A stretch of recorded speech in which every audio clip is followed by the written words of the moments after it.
मंगल भवन मंगल हारी द्रवहु सुदशरथ हरिर बिहार।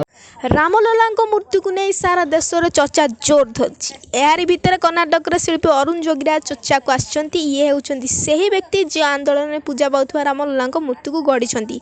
आज रामलला जो मूर्ति को देखि आमे खुशी होउछे ताहाकु निष्ठा और भक्ति भाव जोगीराज निज हाथ में तैयारी करछंती।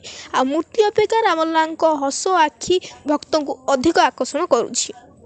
एमिति सुंदर मूर्ति को केमिति तैयारी करछंती बोली जोगीराज को अनेक प्रश्न करुछंती।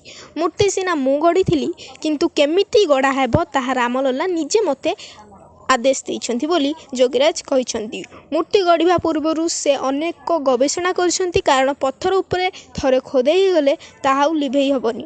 तारु अधिक शिशुंक फोटो मोबाइल रखी देखिबा सह अनेक पिलांक सह मिसिथिले। पिला माने हसिले मुहरे कि प्रकार परिवर्तन होउछि ता अरुण लक्ष्य करिथिले।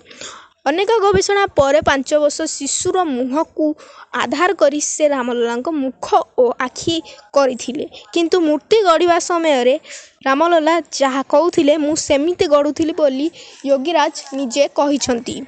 मूर्ति काम शेष होगा पर चयन प्रक्रिया होइथिला। से गढ़ी मूर्ति जेतेबेले राम मंदिर स्थापन हेबाकु चयन होइथिला सेतेबेले जोगीराज किछि समय पय स्तब्ध हो जाइथिले। जनवरी 22 रे प्राण प्रतिष्ठा पर सेतेबेले गर्भगृह रे मु रामलला को देखिली। सेथिरे एक अद्भुत शक्ति भरी जाइथिला। सेतेबेले तांको मुखमंडल को सीधा सड़क चाहि होउनथिला।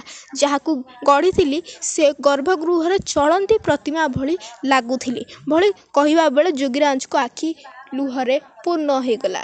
धन्यवाद वीडियो देखिथिबारु।